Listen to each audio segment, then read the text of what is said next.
Eh bien, bonsoir à tous. Alors, donc, on va parler pour ce soir du data driven. Le but, ça va être déjà un petit peu de présenter, pas forcément le principe en premier, mais plutôt pourquoi on en a besoin. Quelle problématique ça résout. Donc, on va se confronter à des cas réels d'architecture bon, principalement de jeux vidéo, où on se retrouve parfois, on est coincé, on se pose des questions, et pourquoi le data driven peut être une solution.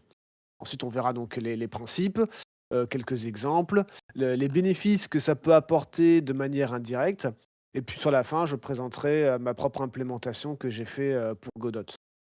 Alors, même si c'est enregistré et que c'est moi qui fais la présentation, n'hésitez pas, on n'est pas très nombreux. Si vous avez une question ou autre à la poser, ça peut être très intéressant parce que moi-même, je pense pas forcément à tout.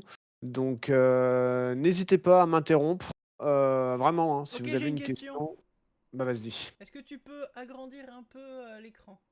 Oui, alors Zoomer. je devrais pouvoir zoomer un petit peu. Voilà, Dis-moi parfait. jusqu'où ah, c'est bon? OK, sinon je Merci. peux en mettre un coup de molette. OK, on est bon? Bah, je pense qu'on peut commencer. Alors, si quand on fait des jeux vidéo, et qu'on veut, typiquement mettre en place des features, type ben, j'ai pris ici l'exemple assez classique, hein, les épées, les arcs et cetera. Si on veut faire un petit RPG, on va dire que, allez, mon épée, elle fait 12 points de dégâts, puis après on reteste: «Ah non, ça fait un petit peu trop», on baisse, on change à 10, à 11, et puis après, on se rend compte qu'au fur et à mesure qu'on monte des levels, le monstre, il devient trop dur.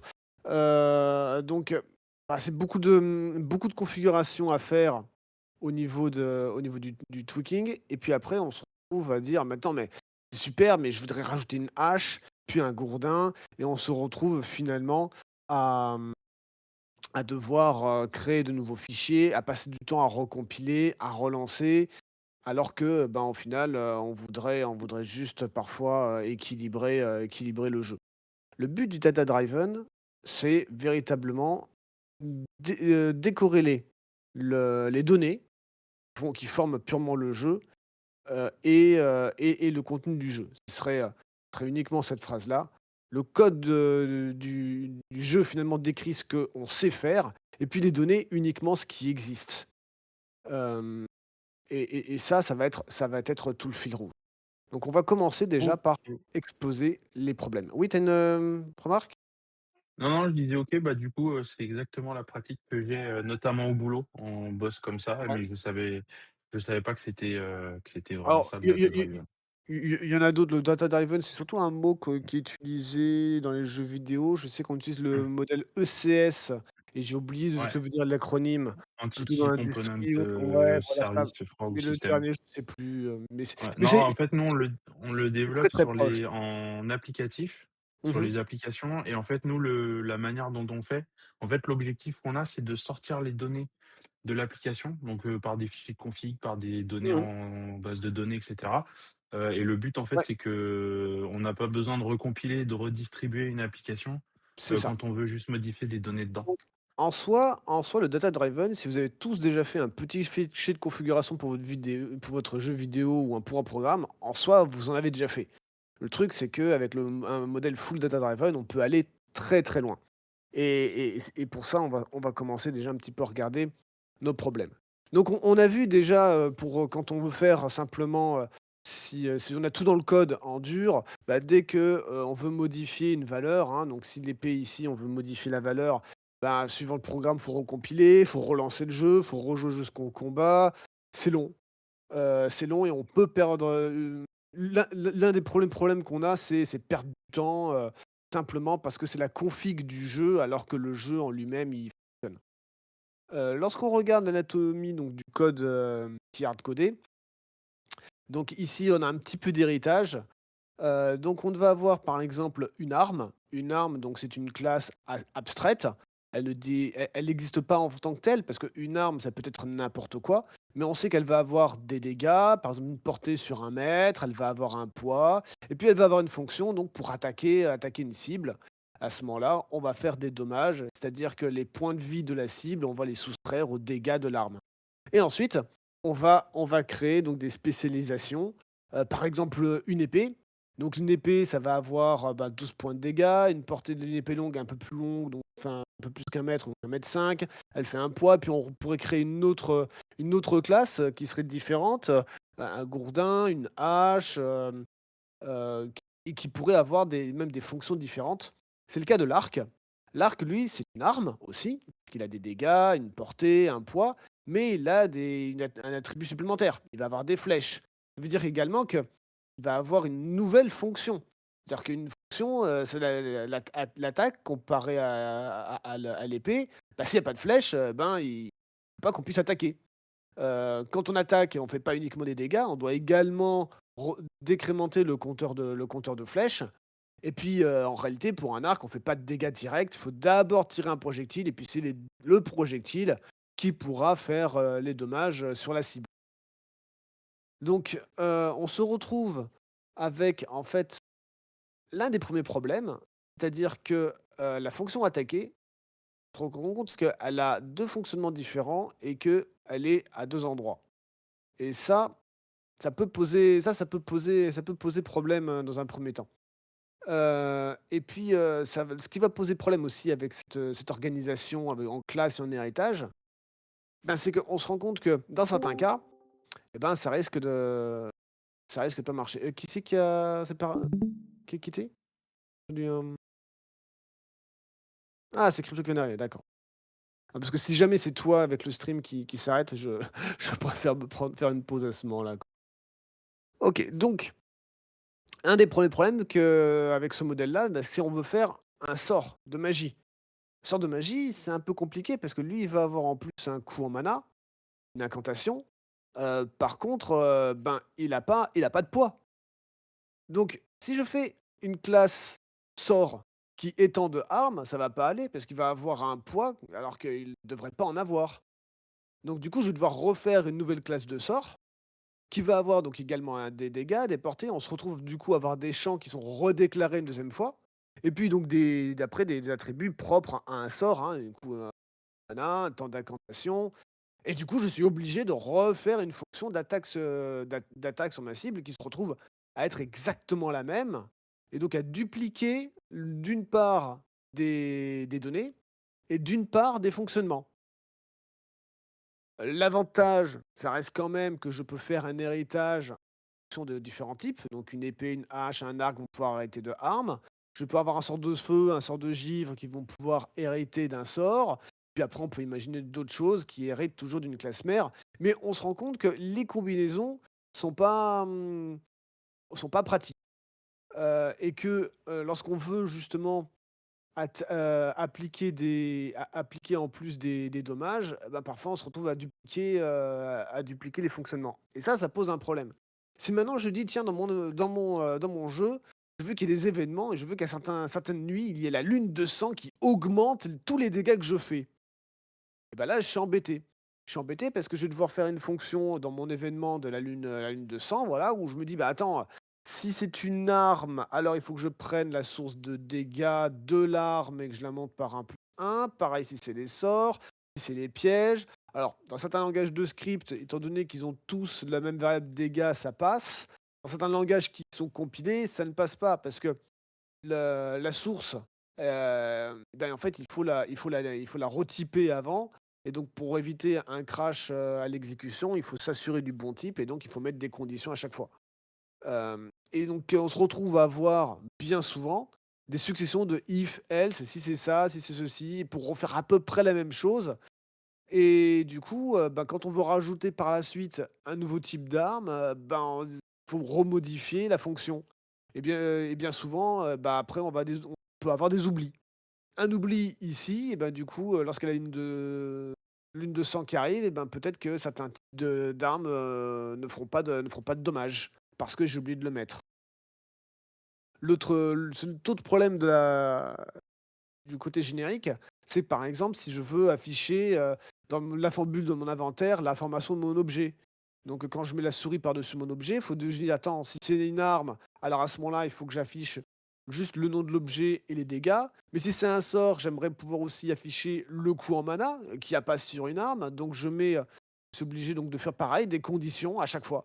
On se retrouve à faire des suites de conditions pour les textes, des suites de conditions pour les dégâts, qui peut amener à 2 problèmes. Les bugs silencieux et les bugs bruyants. Ben, un bug silencieux, c'est typiquement, on ajoute, piège, il a bien le champ de dégâts, lui, il y a pas de problème, mais on va pas pouvoir avoir certains autres types d'informations, comme par exemple le poids d'un piège dans l'inventaire, parce que j'ai oublié de mettre la condition. Donc si ici je rajoute piège et que j'ai pas mis la condition, bah, non seulement j'aurai pas son poids, mais j'aurai même pas ses dégâts, j'aurai juste le dernier return et j'aurai que le nom. Bon, j'ai pas toutes les informations, mais au moins ça me plante pas, ce qu'on appelle un bug silencieux. Le bug bruyant, lui, il est plus compliqué, c'est que si jamais, je me disais: «Bah non, attends, j'ai toujours des dégâts quoi qu'il arrive», bah, je veux afficher mon return par défaut, c'est, le nom plus les dégâts. Le jour où j'émets une potion, bah, j'ai pas de dégâts, puis j'ai des soins et là je crache parce que j'ai pas l'information dégâts. Heu et puis, le jour où j'ai un bouclier avec des dégâts réfléchis, des dégâts absorbés, je me retrouve avec des combinaisons de if et de else un peu partout dans mon code. Partout où j'ai besoin d'avoir quelque chose de générique au niveau de la t des dégâts pour, des modificateurs, du texte. Bref, on se retrouve à avoir plusieurs de difficultés. La première, c'est l'itération lente à chaque fois qu'on veut modifier quelque chose. Bon, le goulot d'étranglement humain aussi, c'est quand on est plusieurs parce que, ben, le designer doit constamment demander des modifications au programmeur. Si le designer dit: «Ah bah, attends, moi j'aimerais avoir un nouveau type d'arme, un nouveau type de», ben, il faut créer une nouvelle classe, il peut pas le faire lui-même. On a de la duplication d'attributs, mais parfois également de code. On peut avoir des régressions en cascade parce que si je modifie l'une des classes mères, et ben, potentiellement, je casse toutes les classes filles, qui sont au-dessous, auxquelles, j'aurais pas forcément pensé, parce qu'elles vont pas s'adapter automatiquement. Et puis, on est fermé également à l'extension parce que, bah, si jamais un jour je veux faire une modification, que ce soit rajouter un add-on, un DLC, bah, c'est pas possible. Tout est toujours dans le binaire, donc c'est ou j'envoie tout ou j'envoie rien. Donc dans le cas également de l'arme et de l'arc, l'un des gros problèmes aussi, c'est que si je rajoute, tiens, la, la feature de la durabilité. Je veux que toutes mes armes aient une durabilité et puis que quand elles arrivent à zéro, ça casse. Donc ben, quand j'attaque, je baisse de 1 ma durabilité, pas de problème. Dans l'arc, ah bah, du coup, je vais avoir un problème parce que si je le mets pas, bah, j'ai pas de durabilité. Donc je pense, partout où j'attaque, à mettre également la durabilité. Je pourrais dire: «Tiens, j'appelle super», donc dans l'objet, ça va forcément appeler la, la fonction attaquée de la classe mère. Seulement lui aussi de la classe mère fait les dommages. Donc si je tire un projectile et j'appelle le classe mère, bah, du coup, je crée un bug parce que mes dégâts vont s'appliquer 2 fois. Une fois par le projectile et une fois par la classe mère. Et si j'appelle pas la classe mère, à ce moment-là, j'ai pas la durabilité. Donc du coup, on se retrouve potentiellement à avoir des bugs compliqués à gérer parce que, voilà, si mes super, bah, du coup, j'ai les dégâts qui vont être appliqués 2 fois. Une fois par, les projectiles qui sont tirés, une fois par, l'appel de la durabilité à la classe mère. Donc le et le voilà, donc ça, c'était l'un des problèmes au niveau de la déduplication de code. Ensuite, bah, comme je disais, au niveau du designer, bah, quand on veut ajouter une arme, bah, il y a juste dans le binaire mes 3 classes, on peut pas en rajouter d'autres. Et du coup, l'autre problème aussi, ensuite, c'est l'explosion combinatoire. Ça, en général, dès qu'on est sur des petits jeux, ça va. Dès qu'on veut passer sur des gros jeux, c'est impossible parce que si ensuite je veux rajouter du poison, des armes de feu, bah, je suis obligé de créer d'autres classes, une classe enflammée, épée enflammée, une classe épée empoisonnée, pareil pour la hache, et puis si je veux faire une combinaison des 2, bah, je peux pas en réalité dans beaucoup de langages dire: «J'ai une classe qui hérite des 2, parce que souvent quand on fait du double héritage, d'ailleurs il y a certains langages qui l'interdisent et pour d'autres c'est un problème parce qu'il va dédupliquer tous les attributs. Donc on pourrait se retrouver avec la même variable présente 2 fois, avec le même nom mais pour lequel il faut appeler les différentes classes mères pour les manipuler. C'est une horreur. Donc du coup, bah, souvent, c'est impossible à faire. Impossible à faire et puis, bah, l'explosion en fonction du nombre de propriétés qu'on veut, l'explosion des combinaisons, enfin ça explose, quoi. L'une des solutions qu'on peut imaginer, en tout cas que moi que j'avais imaginé à mes débuts, bah, c'est de dire, j'augmente ma profondeur de l'arme. Donc je crée des objets totalement génériques, puis des objets d'équipement qui vont être des armes avec des armes de mêlée, des armes tranchantes avec à chaque fois, j'essaie de mettre les bonnes fonctionnalités dans mes bonnes classes pour éviter, les bugs et puis permettre potentiellement une meilleure combinaison de mon graphe. Souvent, en réalité, ce qu'on fait, c'est qu'on recule le mur, mais le mur, on se le prend à un moment donné et puis ça n'empêche pas qu'on va se retrouver avec des switches géants. Alors après, on évite les if else, on met des switch case et on se retrouve avec toujours à peu près la même chose. Hem je sais plus si j'avais mis l'exemple là, mais si demain je mets par exemple un équipement, parce que comme ça je peux le mettre dans l'inventaire, le jour où je me retrouve avec, un inventaire qui n'est pas un objet, bah, je pareil, ça marche plus en fait. Donc l'un des premiers éléments qu'on a vu, c'était, pour d'externaliser les constantes. Ça se fait par des fichiers de configuration. Bon, c'est relativement simple, hein, ici un JSON comme ça, on peut réinjecter nos valeurs plutôt que de les mettre en dur. Mais on peut faire aussi également beaucoup mieux. Donc, pour les solutions, ça va être la deuxième étape. Le principe du data driven, surtout, Non, mais pourquoi ça va excuse-moi, résoudre je ces 3 t'arrête une problèmes. seconde. Ouais, vas-y, changement de chapitre, Mais en c'est fait, top. là, tu pas parlé de la composition. Le bah, ah bah, Tu pars directement sur le data driven, mais mais parce tous que les le problèmes de que tu mais ça non, mais c'est très intéressant parce que une partie des problèmes, on va pouvoir les résoudre par la composition. ouais. Donc c'est intéressant que tu le dises maintenant, parce que tu vas voir qu'on va Ah, en tu vas en parler de la parler? D'accord, composition. Bah, ouais, d'accord. effectivement. Parce Non, que mais je me la doute, mais la composition, va nous permettre en fait, si ici on a juste un objet de données statique, on pourrait lui mettre une clé devant, pour dire ça c'est pour une arme et puis ensuite des composants, on pourrait mettre autre chose, on pourrait mettre des inventaires ou autre. On va pouvoir, grâce à la composition, résoudre une bonne partie de nos problèmes. Donc, mais il y a pas que ça. C'est-à-dire que si on découpe un petit peu le problème d'une classe qu'on a vu juste avant, on bien se rendre compte qu'on a en réalité 3, on va dire 3 états différents. La première, c'est la définition. C'est quand je dis que, mon épée fera 12 de dommages. Ça, c'est ma configuration, elle ne changera jamais, elle est propre à mon jeu. Donc, elle est mutable. Est-ce qu'elle peut être modifiée? Ben non. Elle fait partie de mon jeu, elle est livrée avec le jeu, que ce soit dans une classe ou dans un fichier de configuration, c'est livré avec. Ça va être identique pour tous mes joueurs, tout le monde. Après, il y a l'instance qui va avoir son propre état. Quand je crée une instance que je récupère sur un cadavre d'une épée en fer, bah après, quand je tape avec, je vais avoir une usure qui, elle, va descendre à chaque fois. Donc, la propriété d'usure, elle, comparée à la propriété du dégât, elle va pouvoir changer au fil du temps. Donc, est-ce qu'elle doit être persistée? Bah, dans une sauvegarde et forcément, elle pourra pas être identique à tous. Ça va dépendre, bah, des joueurs en fonction de ce qu'ils font dans leur jeu. Et enfin, il y a le comportement. C'est la règle. Une arme usée fait moins de dégâts. On retrouve exactement comme la définition, bah, une règle, elle va pas changer au cours du jeu, elle est persistée avec le jeu, elle est livrée avec le jeu, elle a pas besoin d'être persistée ailleurs. Elle est identique pour tout le monde. Seulement, on se rend compte qu'elle a exactement les mêmes propriétés qu'une définition, non mutable, non persistée parce qu'elle est livrée avec le jeu et identique pour tout le monde, alors que c'est une règle. C'est-à-dire que ça pourrait être potentiellement du code. Si, mon arme est à 100 d'usure, alors dommage 0. Et le fait qu'elle ait les 2, on le verra plus tard, ça veut dire que c'est éligible également au data driven.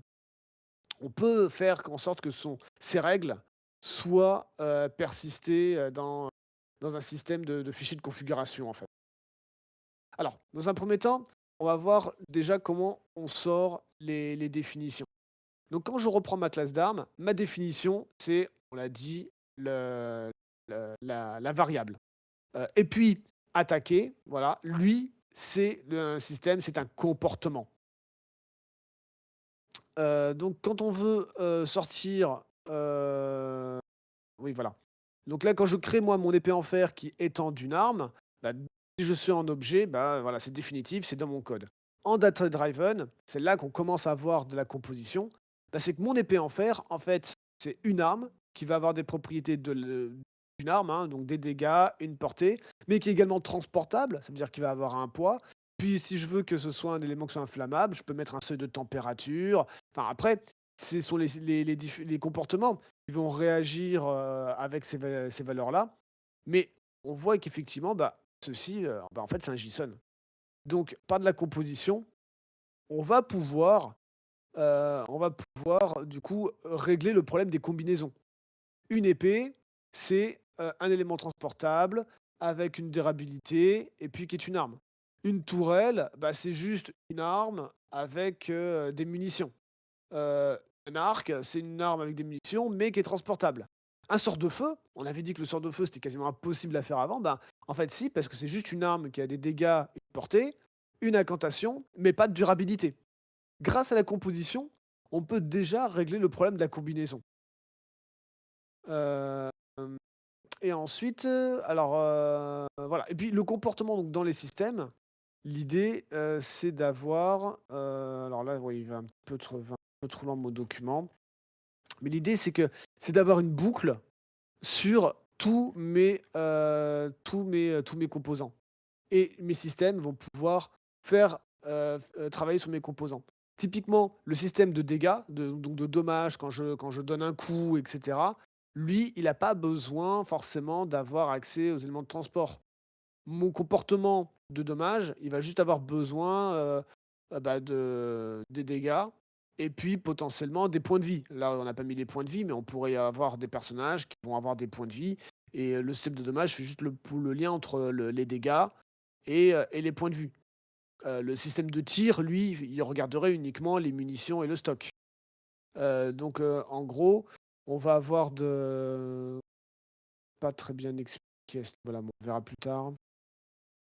Ah, puisque c'est pas, l'ordre du document est pas terrible. Mais bon, en tout cas, le principe est là. Et après, qu'est-ce qu'il y avait? Oui, vous connaissez déjà ce modèle. Est-ce que je sais pas s'il y en a d'entre vous qui ont déjà fait du React, par exemple, en web? Un tout petit peu, ouais. Tout petit peu? Le React, à ce moment-là, c'est vrai que c'est intéressant parce on va avoir finalement le même type de comportement. C'est-à-dire qu'un composant, c'est avant tout des états, donc des valeurs. On va qui Il réagit uniquement à ces valeurs pour créer une vue et ça, ce genre de choses, on le verra après, pour ça que je l'ai mis là, on le verra après que dans le data driven, son intérêt, c'est de pouvoir réagir à des valeurs qui changent. C'est le modèle du Reactor, pour pouvoir interagir avec le jeu. Bon, je j'avance pas trop là-dessus parce que c'est quand même plus intéressant de voir après l'implémentation. Donc au niveau de l'exemple, comment est-ce qu'on fait pour, implémenter ce genre de principe? Ben, déjà quand on a toute une classe, on peut le faire par étapes. La première chose, donc c'est sortir les valeurs. Voilà, faire un simple fichier de configuration, c'est déjà faire un petit peu du data driven. Ensuite, changer la structure par de la composition et enfin le Graal, c'est également arriver à sortir les comportements, faire de l'assemblage de comportements qui puissent, donc du coup, travailler sur les structures et modifier les valeurs. Donc si on reprend notre fil rouge avec nos classes, donc au début on a vu, bah, sortir les valeurs, c'est simplement, sortir les attributs dégâts portés dans notre fichier JSON, voilà. Quand on crée du coup une épée de manière générique, eh ben, on va pouvoir lui attribuer, directement notre dégât, notre portée depuis un fichier de configuration. Ça, c'est la première étape. La deuxième étape, donc on l'a vu par la composition, c'est de sortir les structures. C'est-à-dire que, on va avoir désormais des composants. Une arme, donc du coup, on l'a vu, c'est juste le composant qui va avoir la variable dégâts et portée. Transportable, c'est une classe qui va juste avoir le poids et l'encombrement. Et ensuite, on les assemble pour pouvoir faire notre objet qu'on veut en jeu. Donc quand je veux mon épée de fer, bah, c'est juste un fichier JSON qui, lorsqu'on le lit, va instancier nos bons composants pour, former notre objet. Donc ici, notre épée en fer, bah, c'est une arme avec des dégâts, transportable, inflammable, avec des seuils et cetera et cetera. Et on se retrouve du coup dans notre code à avoir finalement assez peu de classes. On va avoir, simplement une classe, une classe d'objets, des classes de comportement et ensuite on les assemble et si demain je veux rajouter une catapulte et bah, tout ce que j'aurai à faire c'est, bah, créer un objet que j'appellerai catapulte et puis mettre, bah, les bons composants, c'est le système qui va automatiquement instancier les bonnes classes de composants. Dans la boucle de jeu, comment ça se ça se résout? Bah, avant, on était obligé, pour chacune de nos classes, d'appeler la fonction attaquer, en espérant que, ben, parfois, il faut dédoubler le code et puis qu'il y ait pas de bug. Après, qu'est-ce qu'on fait? Ben, dans ma boucle de jeu, j'ai mon système de dégâts, mon système de munitions, mon système d'usure, mon système d'inventaire. Voilà, on pense plus en termes d'objets, en termes de finalité, on pense en termes de composants. Chaque composant enfin, chaque système va interagir sur son propre composant et finalement, c'est l'assemblage qui va nous permettre d'avoir nos objets qui vont fonctionner correctement. Donc typiquement, bah, mon système de dégâts, lui, il ne va que lire le composant qui l'intéresse. Pareil pour l'inventaire, il va lire uniquement le composant qui l'intéresse et interagir avec le reste du jeu.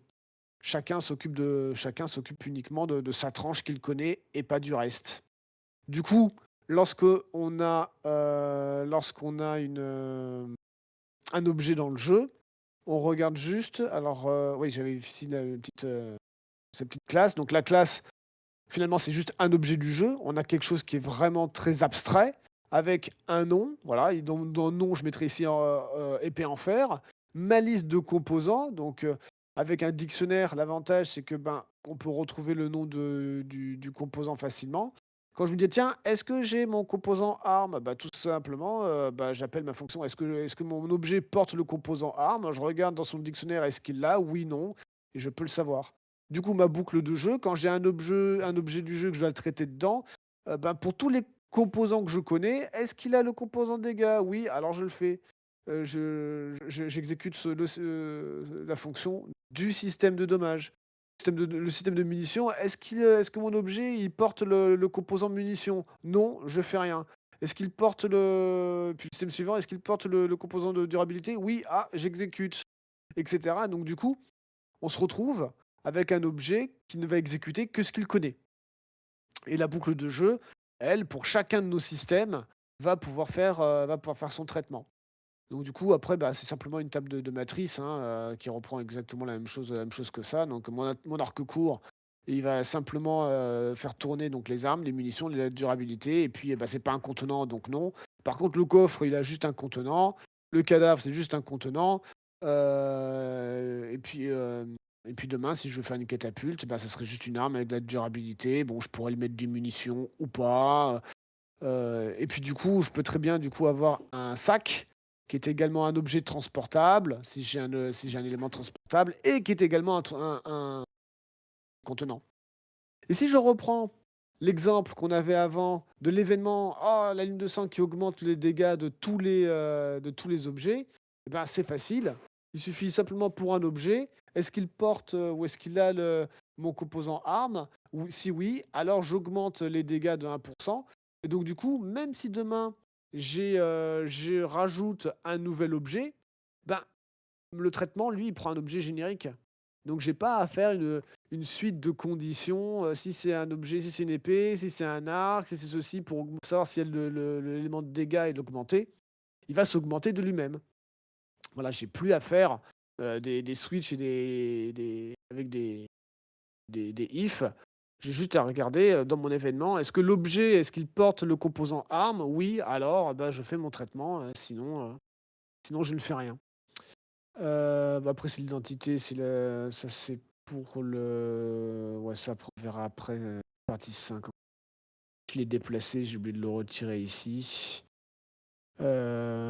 Le chapitre suivant, normalement, c'était... Ouais, le bénéfice, ok. Bon, jusque-là, est-ce que ça va? Est-ce que vous avez des questions?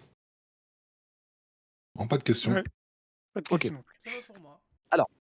Alors, en fait, là, ce qui manque, c'est l'idée que ce qu'on peut sauvegarder, c'est pas forcément les valeurs, ça peut être les deltas. Alors ici, ouais, voilà. Ça peut être assez intéressant. C'est-à-dire que dans mon code, ou dans le code, quand j'entends dans le jeu plutôt, ou dans la fichier de configuration qui est livrée avec le jeu, on va pouvoir donner donc la définition des dégâts, les portées, et cetera. Mais l'avantage et ensuite on le dérive lorsqu'on a une instance. Donc je vais pouvoir, c'est là que la durabilité par exemple, elle est à 100 dans ma définition, puis à chaque fois que je vais taper, elle va changer et le poids lui, il va pas changer parce qu'il est dans la définition. Donc l'instance, il ne contient que ce qui change. Ce qui change pas, ça reste dans ma définition finalement. Et dans le jeu, on va réconcilier les 2. C'est-à-dire que quand j'ai besoin de savoir, mon système il a besoin de savoir quelle est la valeur de dégâts de cette instance-là, en fait, j'ai un code qui réconcilie, il va prendre la définition, il prend l'instance et c'est cette vue-là qui va permettre de, d'être géré par le reste du jeu. Ainsi, le reste du jeu, quand il a besoin de lire l'élément d'un item, il n'a pas besoin de savoir d'où viennent les dégâts. Est-ce que ça vient de la sauvegarde ou est-ce que ça vient de la définition du code du jeu? Lui, entre guillemets, il s'en fout. Mais ça va pouvoir avoir un intérêt. C'est-à-dire que d'une part, on regarde que dans notre sauvegarde, on ne sauvegarde que ce qui change par rapport à la définition. On a donc des sauvegardes qui sont plus petites et on verra après dans le prochain chapitre, qui peuvent nous apporter beaucoup de facilité de gestion. OK. Donc ça, c'est sur la partie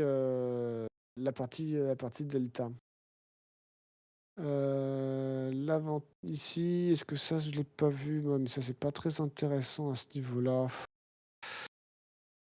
C'est pas très intéressant. OK. Ensuite, la partie suivante. Les bénéfices auxiliaires. Donc, on parlait de la sauvegarde. L'avantage, c'est que, si on réfléchit bien à ce système-là, si désormais mes composants sont uniquement des fichiers de configuration, si quand je modifie mes valeurs, je peux également les mettre sous forme de fichiers de configuration, mais qui ne contient que ce qui change par rapport à la définition, l'avantage, c'est qu'effectivement mes sauvegardes peuvent être toutes petites.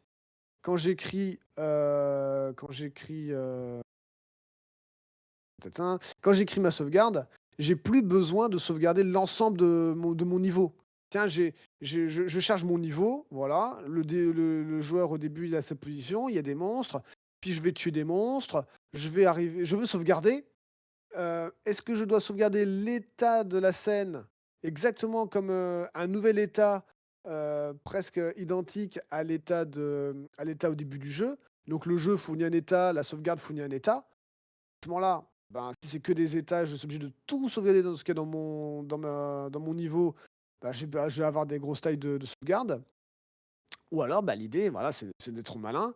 Je ne sauvegarde que ce qui change et donc du coup, je vais avoir des sauvegardes beaucoup plus petites. L'avantage de ça, c'est que du coup, on peut faire également de la migration de sauvegarde, plus facilement. Si par exemple, alors là, la migration de sauvegarde, c'est pas forcément le plus parlant. Mais oui, c'est parlant au niveau des patchs. Imaginons par exemple que je veux faire un patch, parce que je trouve que finalement l'équilibrage de mon jeu, il est pas terrible. Je voudrais que mes armes, elles fassent plus de dommages. Voilà, je veux que finalement mon épée de fer, elle fasse 15 points de dommage. Le problème, c'est que si j'ai tout sauvegardé dans un dans ma sauvegarde, quand le joueur, il aura beau avoir téléchargé le nouveau jeu, il va recharger sa sauvegarde. Si la sauvegarde contient tout, et en fait, il va recharger l'ancienne valeur avant le patch. Alors que s'il y a que les deltas, du coup, dans sa sauvegarde, il y aura que par exemple, la nouvelle durabilité qui a changé. Mais les dégâts qui n'avaient pas changé, elle est pas dans la sauvegarde. Et donc du coup, lorsque je vais pouvoir recharger l'état courant, en fait, le jeu va reprendre l'état de ces nouveaux fichiers de configuration, l'état dans la sauvegarde, il va faire entre guillemets «sa petite migration» et du coup l'état courant va bien avoir le taux de durabilité, normal, qui était dans la sauvegarde, parce que lui était dans la sauvegarde, mais le chiffre de dégâts qu'il faisait, comme il était pas dans la sauvegarde et ben, il le reprend depuis son fichier à lui et donc le patch va réellement avoir un effet, comme si la sauvegarde avait été faite après le patch. L'autre avantage aussi, c'est que si on veut faire du réseau, bah, du coup, on peut, au démarrage, calculer une empreinte du fichier de configuration. Si on voit que les configurations sont identiques, on fait un hash, on vérifie que les configurations sont identiques, on sait que on a exactement la même version du jeu. Donc on peut permettre la connexion ou même dire où se trouve l'erreur. Si par exemple c'est un mode qui a modifié, comme on a pu le voir, un mode pourrait très bien dire: «Bah tiens, moi je modifie, toutes les valeurs de dégâts des armes». Bah, du coup, le hash n'est plus le même. Automatiquement, on peut voir, même si notre jeu supporte les mods, qu'il y a une différence et refuser la synchronisation. Si les 2 joueurs ont le même mode, par contre, là, le hash est identique, on peut permettre la configuration. Je te coupe une Hem, seconde, Seb. oui, vas-y. Il y a Crypto qui n'a pas de micro et qui a posé une question dans le chat de Ah! vocal. Comme j'ai pas le chat, vas-y, Il faut que donne, tu ouvres le phylactère. c'est quoi ces questions? Alors, quid des états qui disparaissent entre un patch et entre un patch à l'autre? Exemple, telle arme qui n'a plus de durabilité et dans la save il y en aura une. Ah, alors ça, c'est intéressant. Alors il y a différentes choses. Il y a par exemple, le cas où dans mon monde, j'ai posé un monstre par exemple à tel endroit, et puis je décide, dans le jeu ensuite j'ai lancé le jeu, voilà, je lui ai fait des dommages, je l'ai tué, et puis finalement je décide, il y a un patch qui le retire, bah, c'est pareil, que devient la sauvegarde avec l'information? Alors quand c'est des informations en plus, bah, c'est facile, bah, parce que du coup la vue réconciliée va simplement afficher l'élément en plus. Mais quand c'est des éléments en moins, là, bah, en fait, ça va dépendre de la stratégie du jeu. On peut très bien dire: «Bah, c'est pas grave après tout, je laisse la propriété dans la sauvegarde, c'est pas un problème, parce que de toute façon elle ne va pas invalider quoi que ce soit d'autre». On peut dire: «Bah, du coup non, je retire, directement, dans la sauvegarde, je nettoie». Mais après, pour ce qui est des instances, moi je considère que, un élément qui a été supprimé, en réalité, c'est pas un élément absent, c'est également une information. Typiquement, bah, voilà, j'ai tué un monstre, où je considère que le monstre doit avoir un état tué ou un état, en tout cas, je n'existe plus. Pour un monstre, OK, on va dire que c'est tué, mais pour un objet, une variable de quête, une étape de quête, là, j'ai décidé de modifier mes quêtes, je veux supprimer, une étape, parce qu'elle était redondante. Dans la sauvegarde, elle y était. Qu'est-ce que je fais? Et bah, du coup, je considère que, l'information existe toujours, mais elle doit porter un tag qui, à la réconciliation, va dire: Ça n'existe plus». Heu et donc du coup, je ne l'utilise le reste du système va le voir, mais ne va plus réagir avec. C'est vrai que c'est particulièrement parlant, lorsque effectivement, j'avais un monstre au début du jeu, je le tue, bah, du coup, je ne l'ai pas supprimé parce que lorsque je recharge ma sauvegarde, il doit être absent. Si je recharge, bah, le jeu, bah, dans le jeu, il y est. Il faut que rechargeant la sauvegarde, je vois: «Oh, dans la sauvegarde, il a le tag absent». Comme ça, je ne le charge tout simplement pas et c'est pareil pour les propriétés, c'est pareil pour tout. L'élément absent, doit être porté. C'est-à-dire qu'il doit exister. Absent veut pas dire: «Je le mets pas». C'est ça qui est très important, en fait. La valeur de l'absence doit être une valeur. Je sais pas si ça répond bien à ta question, mais c'est le seul moyen de faire. Si je me retire l'élément de la liste en disant: «Bah, voilà, il est absent, je le mets plus», bah, non, ça ne marche pas. Il faut que l'absence soit portée. Alors il te répond ok, on la garde en mémoire en backup en gros dans des var tagués. Si le patch remet la feature car ça plante pour Ouais, X raison, les joueurs sont pas losés, je vois l'idée, merci. par exemple, ouais, effectivement, dans certains cas, ça peut valoir le coup de même de garder la valeur. Après, typiquement pour les instances, voilà, c'est très très très parlant lorsqu'on a on tue un monstre ou je détruis un item, voilà, je l'ai recyclé. Je dois pas je dois pas le retirer de la sauvegarde. Je dois au contraire le laisser dans la sauvegarde avec le tag «Il n'existe plus». Vraiment très important. Autrement, en rechargeant la sauvegarde, bah, il était dans le jeu de base, j'ai aucune information de la sauvegarde, il va réapparaître. Donc du coup, bah, voilà pour le modding et le DLC, il faut avoir un champ de résolution. Typiquement, un mode qui augmente les dégâts, on va avoir un modificateur et si j'ai 2 modes qui ont le même modificateur, bah, potentiellement, ils peuvent s'ajouter. Après ça dépend des règles, hein. Est-ce qu'on veut qu'ils remplacent? Est-ce qu'on le veut qu'ils somment? Ce genre de choses. Ça dépend de la résolution du modificateur. Mais donc du coup, on comprend que c'est facile de faire des mods parce que finalement, c'est juste des fichiers avec à chaque fois pour dire l'arme, dégâts, bah, je fais moi-même mon propre JSON et puis la résolution va les fusionner pour permettre au système de voir une seule vue unifiée. Tiens, voilà, cette épée, elle fait tant de dommages. Donc voilà, donc le patch, c'est ça, la création, la modification et la suppression. Ce que je disais, la suppression, c'est vraiment une négation explicite. Il faut porter la négation. Il ne faut pas simplement le retirer. C'est vrai pour le patch, c'est vrai pour un mode, c'est vrai pour la sauvegarde, c'est vrai pour tout en fait. Hem, voilà, l'avantage aussi du data driven pour la génération procédurale, bah, c'est que du coup, lorsqu'on ce qu'on a, finalement, c'est une fonction qui génère le monde. On n'a même pas de fichier de configuration dans le monde.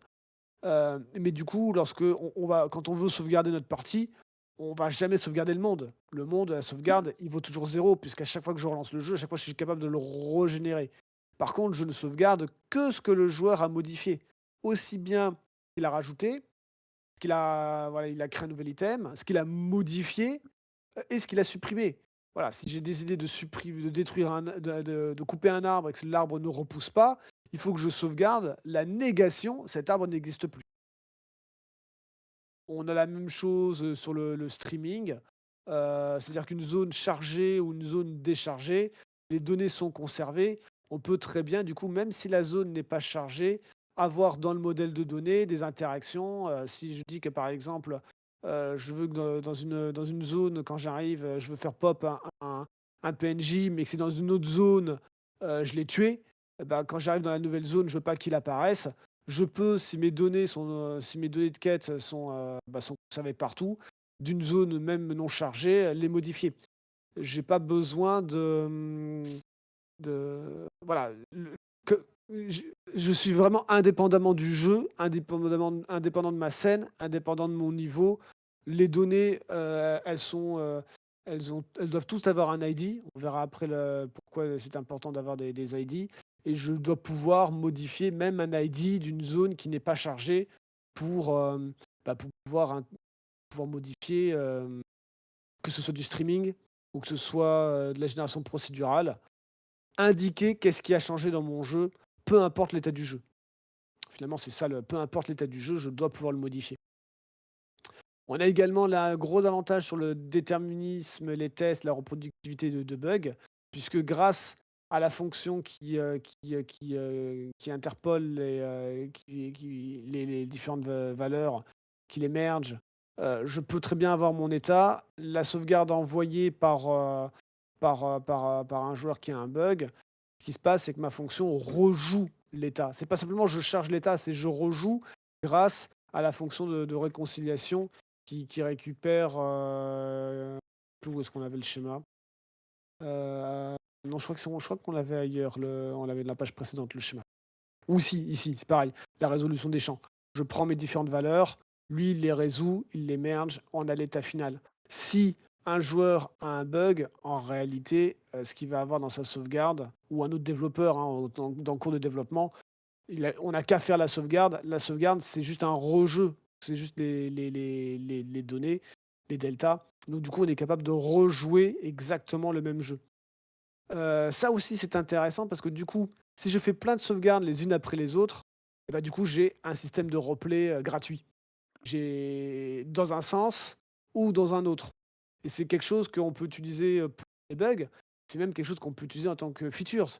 Si je veux, par exemple, faire un sort de magie qui, qui me fait un retour dans le temps, et que je veux voir en temps réel le retour dans le temps, bah, c'est facile. Comme j'ai sauvegardé des deltas et que comme j'ai que des deltas, il me suffit de sauvegarder ces changements de delta, les rejouer dans le sens inverse pour faire un retour en arrière ou, les rejouer mais dans le bon sens pour faire une kill cam, pour revoir les instants où je me suis fait tuer. Pareil pour le serveur. L'une des difficultés des serveurs autoritaires, c'est de savoir quel était l'état du jeu à un instant T. Ben, je peux rejouer ce qu'a fait le joueur à un instant T, précédent, du jeu. Grâce à ce système-là, en fait, c'est gratuit. J'ai même plus besoin de développer ce genre de features. Le design, du data driven là par défaut, en fait. Donc et après on peut du coup faire d'autres outils, des inspecteurs génériques ou autres, des éditeurs de patch, simplement en modifiant les données. Voilà en gros et l'autre partie qui suit en fait, c'est J'ai moi une comment je l'ai question. implémenté parce que Attends, vas-y. parce que quelque chose qui me vient à l'esprit, c'est qu'on pourrait, au lieu d'enregistrer les deltas, on pourrait enregistrer soit des événements ou même dans un jeu vidéo, enregistrer les touches. Et c'est du coup, c'est Oui, l'intérêt du delta, c'est quoi par rapport à ça? bah, le ton Pas du delta, delta, c'est enfin oui, du delta, ouais, merci. alors par exemple, si je veux avoir une touche, je vais créer un composant que je vais appeler keyboard, qui va contenir l'état du clavier pour chacune des touches. Donc par défaut, aucune touche n'est activée. Donc mon tableau il est nul. Dès que j'appuie sur une touche, bah, je vais créer un delta qui dit: «Ah la touche la lettre A est enfoncée». Du coup, Et donc en par fait, ça revient au rapport même, c'est juste que les c'est ça, données sont actives. par rapport à mon état précédent où j'avais rien, oh, ça me fait une différence. Donc j'ai un delta. Si à un instant T, je regarde par rapport à ma vue réconciliée, bah, du coup, au tic suivant, je regarde ma vue réconciliée où, je vois que j'ai l'état A, la touche A qui est enfoncée. La touche A est toujours enfoncée. Je sauvegarde pas l'état du tic en cours. Je sauvegarde pas la sauvegarde, la touche A est toujours enfoncée, puisque mon état précédent, c'est la touche est enfoncée. Je ne fais rien. Au tic suivant, je regarde l'état actuel. L'état, c'est la touche n'est pas enfoncée. Je compare avec l'état précédent. Ah, c'était enfoncé. Du coup, j'ai un delta. Je sauvegarde le nouveau delta. Mais donc, du coup, sur 3 tics, j'ai le premier tic, rien. Le deuxième tic, la touche est enfoncée. Troisième tic, rien. Et quatrième touche, la touche est relâchée. Donc, quand je dis que je sauvegarde que les deltas, c'est qu'en réalité, j'ai sauvegardé 4 fois à 4 frames différents l'état global, mais en sauvegardant uniquement les deltas, je compresse finalement les informations et je suis capable de savoir quel était l'état complet du clavier à la frame 50. Tout ce que j'ai à faire, c'est rejouer l'ensemble de tous mes états. OK. Ça répond à ta question? Ouais, ma question en fait, c'était, est-ce que tu mettais ça sous forme de valeur, de data en fait? Avec, par exemple des -10 ou et Hem, à la place, on pourra non, choisir différents modèles? pas forcément, pas forcément. C'est-à-dire que quand j'appelle un delta, c'est est-ce que ma valeur précédente est différente de ma valeur actuelle? Si la OK. réponse est oui, c'est que j'ai forcément un delta. Alors du coup, est-ce que ça vaut le coup de sauvegarder le delta? Par exemple, j'ai mon usure qui est de 80 et puis désormais il est de 60. Bon, bah, j'ai un delta. Est-ce que je sauvegarde la nouvelle valeur 60 ou est-ce que je sauvegarde juste la valeur du delta -20? Ouais, ça j'ai Ça compris, mais tu vois, ce que j'avais en tête, c'est que ouais. tous tes changements de valeur sont dus à un événement, que ça soit Oui. appuyé sur une touche ou, et pourquoi prendre plutôt enregistrer les valeurs, les deltas de valeurs, plutôt que par exemple, faire des listes d'événements ou, Donne-moi un exemple, parce que j'ai du mal à bah voir. bah, j'avais l'exemple d'enregistrer les touches, mais, c'est vrai que ça revient aux valeurs des touches, en fait. Mais, Mmh. par exemple, au lieu de dire: «Il a perdu 10 points de vie», tu dis: «Il y a une attaque», tel type d'attaque. Alors la question est bonne et la réponse, elle est au fait que, avoir un type d'attaque, c'est un c'est du coup, c'est pas une donnée en tant que soi. C'est juste une information de comportement et Ouais. le truc, c'est qu'on en tout cas, je pense, est-ce qu'il y en a qui font peut-être qu'il y en a qui sauvegardent également les événements, mais moi, je préfère faire uniquement les états. Pourquoi? Parce que, l'événement, c'est, justement, tiens, je viens de faire une attaque, voilà, j'ai appuyé sur une touche qui fait une attaque et du coup, j'appelle la fonction, attaque, voilà. Ça, cet événement-là, je préfère ne pas le sauvegarder. Pour 2 raisons. La première, c'est que dans ma sauvegarde, quand je veux faire une sauvegarde sur, voilà, je veux sauvegarder ma partie, ce que je veux, c'est sauvegarder l'état. C'est pas sauvegarder l'événement, ça n'a pas beaucoup d'intérêt.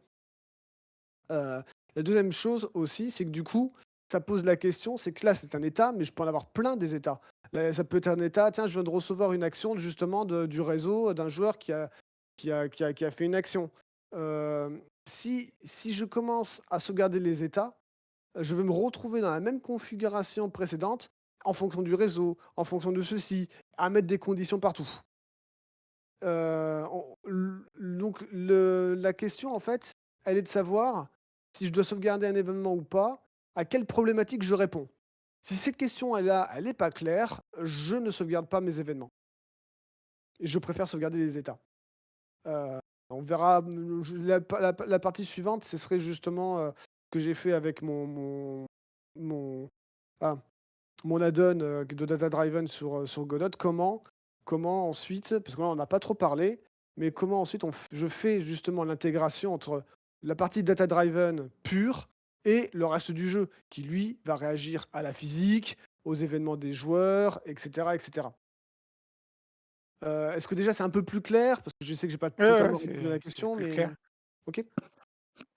D'autres personnes a une question?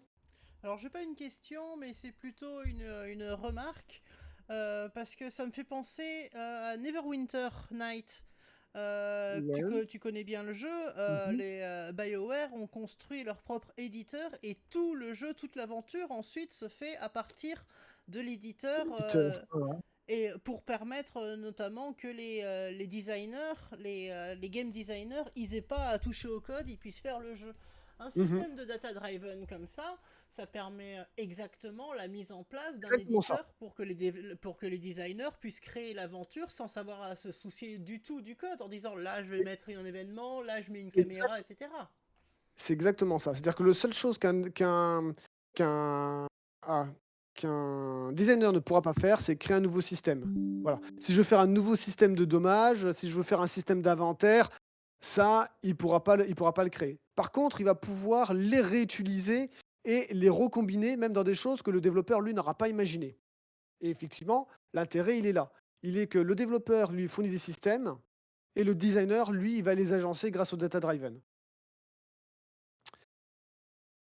Heu, OK. Alors ensuite, mon petite, ma petite implémentation. Donc, je l'ai appelé Codex et son but, donc du coup, c'est de fournir donc, un modèle de data driven pour Godot. Donc pour ça, bon là, il y a les différentes classes que j'utilise et il y en a pas tant que ça en fait, hein. Il y a des définitions, tout est définition. Donc une définition, ça va être une information qui doit être sauvegardée. Ils ont chacun un ID qui est absolument unique. Il doit être unique, donc du coup, c'est l'add-on de Godot qui se charge de créer cet identifiant, de l'incrémenter pour qu'il soit unique. Et tout objet, donc toute classe, le dev component, il étend également de cette définition. Pareil pour un dev model, un dev type, une dev instance, etc.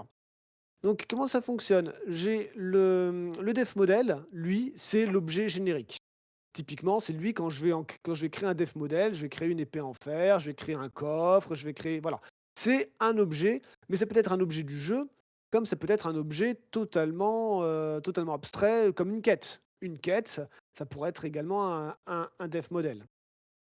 Un dev model a un type. Alors ça, c'est pas forcément, obligatoire, mais c'est juste pour pouvoir les regrouper, les rechercher plus facilement par famille. Donc une famille pour les quêtes, une famille pour les personnages, une famille pour les objets et cetera. Et puis, comme on l'a vu avec la composition, un def model a une liste de def components. Et lui, véritablement, le def component, c'est lui qui va avoir les différentes valeurs du composant. Donc la durabilité pour l'usure, etc., etc. La def instance, bah, c'est juste effectivement l'instance d'un def model. Donc quand je crée une nouvelle épée, puis que du coup celle-ci va avoir une usure qui va baisser petit à petit, et puis elle va avoir les si c'est un composant objet qui peut être mis dans un inventaire, elle va pouvoir dire vers quelle autre instance, pointe cet objet, hein, dans un autre sac et cetera. Donc ensuite les deltas, donc ce qui est dans la différence, donc alors eux, ils sont pas sauvegardés en tant que tels. Ils sont traités par les systèmes. Voilà, j'ai des opérateurs spécifiques pour les modifier, mais ils sont utilisés par les systèmes et leur rôle, ça va être de définir les nouveaux états dans les def instances. Du coup, dans une sauvegarde, en fait, je n'ai que des def instances. Quand je fais une sauvegarde, j'ai que des def instances et je peux calculer, et je n'ai que les différences je ne sauvegarde que les différences entre le def instance et le def model. Donc après, ce que j'appelle moi un système, donc c'est les règles du jeu, voilà, donc une arme qui frappe et qui use, et puis donc après bon, j'ai les modes, les patchs, et cetera. Ah oui, il en manque un aussi dans le vocabulaire, c'est le reactor. On le verra un peu plus tard. Donc les mutations, donc ce sont, les ce qui va me permettre d'appliquer des deltas, depuis un système vers justement un composant. Le scheduler, bon, on le verra un peu plus tard parce que ça, c'est un peu technique. C'est parce que du coup, j'ordonnance et je crée un plan compilé pour optimiser l'exécution. Blablabla, blablabla. Voilà. Alors ça, c'est la même chose que je viens d'expliquer, mais peut-être que j'aurais dû le mettre pour que ce soit un peu plus lisible. Donc, au démarrage du jeu, on charge toutes les configurations, donc tous les modes des différents modes ou du jeu de base. On va avoir toutes les définitions. Il va donc vérifier à ce moment-là que chacun a bien un ID différent. Il va les trier, très important, pour pouvoir ensuite créer un hash unique. Et ainsi, si tous les joueurs, même dans un mode multijoueur, comme je le disais plus tôt, font la même opération, ont les mêmes entrées, font la même opération, ils vont avoir le même hash. On peut facilement savoir si du coup, ils ont le même jeu. Et le content tab est scellé, je ne permets plus aucune modification. Les modifications se font uniquement à la résolution quand on lit, on fait la réconciliation et après on n'y touche plus. Voilà, la table elle est vraiment compilée. Lorsque je fais un admit, donc j'admets une nouvelle instance, c'est finalement la création d'une instance, hein, c'est l'équivalent d'un new. Je peux avoir donc mon instance qui va avoir donc les différentes valeurs pour chacun de mes composants. Ils sont lus donc par les systèmes. Le système va émettre des deltas. Et il va écrire et donc qui écrivent dans dans la définition. Alors du coup, ça répond un petit peu à la question, j'avais oublié ça. C'est que, pourquoi je sauvegarde pas les événements? Parce que du coup, le problème de l'événement, c'est que il va avoir un ordre. Un événement qui arrive avant un autre peut avoir une importance. Donc, je préfère ne pas sauvegarder l'ordre des événements et uniquement les états à chaque tick. Et les modifications qui, eux, passent par des événements dans ma boucle de jeu, eux, je peux carrément leur donner un ordre. C'est-à-dire quand je dis un ordre, c'est vraiment un tri. C'est-à-dire que si tous mes systèmes, génèrent des demandes de modification, je peux trier les modifications dans un ordre particulier pour être certain que le jeu s'exécute toujours de la même manière. Et ça, je veux pas pouvoir le sauvegarder. Ce que je veux sauvegarder, c'est l'état final. Entre 2 états, bah, du coup, c'est ma boucle de jeu qui doit être déterministe, mais je veux pas sauvegarder son état en cours. Ça pose plein de problèmes après parce que, on va avoir des si je sauvegarde, en plein milieu, et ben, typiquement, je vais pouvoir avoir des bugs à la restauration. Donc je ne sauvegarde pas mes différents événements, mes différents changements. Le système, lui, bah, après, il peut réagir, au moteur physique et cetera. Mais c'est toujours pareil, c'est lui qui va véritablement avoir le corps, le code du gameplay du jeu. Donc après, c'est un petit peu tout ce que j'ai expliqué là sur les différentes fonctions. Bon là, une autre vue est légèrement différente, si ce n'est qu'ici, on a donc au niveau de la lecture et de l'écriture, comme je disais, donc on a les systèmes. qui crée qui demande des mutations, je vais avoir un ordonnanceur qui ensuite applique correctement mes nouvelles valeurs à mon def instance et c'est le seul qui est autorisé à écrire dans mes instances. Au niveau après, parce que tout ça finalement c'est très abstrait, comment ça se gère au niveau du jeu lui-même? Et ben là, j'ai en fait alors bon la boucle est pas très vraie ici, hein, mais en fait j'ai un réacteur. Le réacteur lui, il est appelé à chaque fois que un élément de mon instance, change. Dès qu'une valeur change, il va émettre un événement. L'événement donc, bah, le réacteur, c'est son nom, hein, il réagit à l'événement et il va demander donc du coup un effet. Si par exemple, il y a un objet qui brûle, si du coup le flag, le booléen, est en train de brûler passe à vrai, le réacteur va réagir, il va créer les nœuds dans Godot pour pouvoir avoir les effets de flamme. Dès qu'il s'arrête, hop, bah, du coup, il va le retirer et c'est comme ça que, au niveau de l'affichage, je vais pouvoir réagir aux événements. Heu, bon voilà. Est-ce qu'il y a des questions là-dessus? Non, moi, c'est bon. Non? Alors, du coup, bon là, on retrouve un petit peu ce que je disais juste avant, il y a plusieurs fois le même type de graphe, donc c'est pas forcément très intéressant. Ici, qu'est-ce qu'on a? Bah, oui, voilà, donc une arm component, bah, il étend de dev component, donc ça c'est mon code gameplay, ça c'est le code de mon add-on, de codex, donc voilà, je vais pouvoir créer du coup mes différents composants comme ça. La composition, bon ici là c'est un exemple de code, mais en pur code, mais on peut faire la même chose en JSON, hein, évidemment, ou en tout cas c'est des points trace dans Godot, qui sont les points les fichiers de configuration. L'affichage, donc j'ai expliqué que ça fonctionnait, via des réacteurs pour réagir à un événement. Mais pour le modèle 3D typiquement d'un objet, une chaise ou autre, en réalité, je crée un composant que j'appelle skin. Donc typiquement, bah, pour l'épée en fer, il doit avoir un mesh quand même qui ressemble à une épée. Donc il va avoir le composant arme pour avoir justement ses dégâts, transportable, bah, pour pouvoir avoir un poids, sa durabilité, et puis il a un composant skin. Le composant skin, lui, il va avoir le chemin d'une scène, ou en tout cas le chemin du mesh 3D. Et le réacteur, quand il voit qu'il y a une épée de fer qui est créée, il va, bah, s'initialiser. Il s'initialise uniquement, un réacteur de skin, bah, il ne lit que le skin.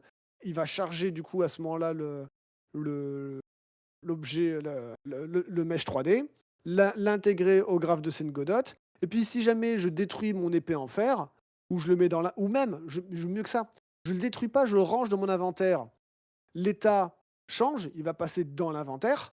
Du coup, le réacteur du skin, il va automatiquement réagir, il fait: «Oh mais du coup, je dois plus l'afficher puisqu'il est plus dans le monde du jeu, il est dans l'inventaire», et il va retirer uniquement le node, du mesh de du jeu dans le jeu.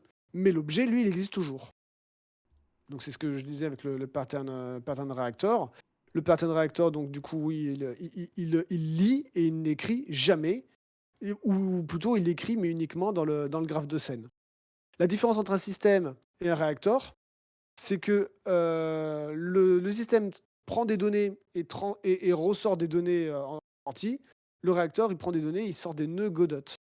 Donc l'un est un gameplay, le système est un domaine de gameplay, alors que le réacteur, lui, est toujours lié à un composant. Si j'ai un composant skin, j'ai un réacteur skin.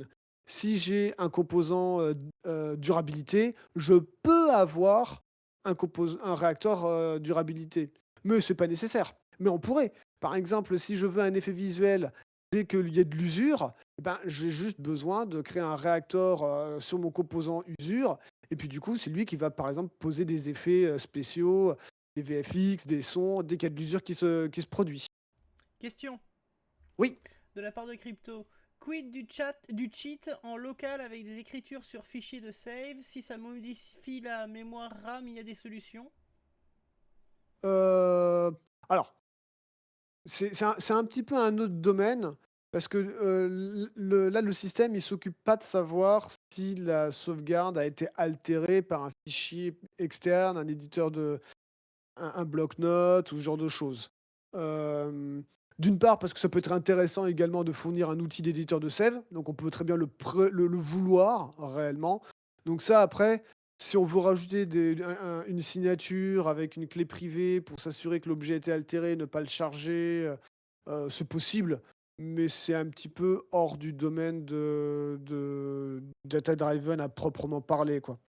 Parce qu'effectivement, si on sauvegarde que des deltas, si le delta, on l'a altéré, forcément, on revient dans le jeu, ben, le jeu va être altéré.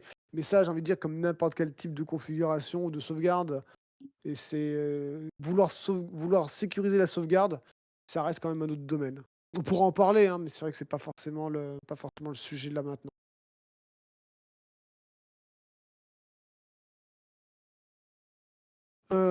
Donc du coup, ouais, c'est ce que je disais pour le réacteur. Le réacteur, il initialise au démarrage pour monter le visuel et puis après à chaque tick, est-ce que finalement les données de mon composant reflètent l'état?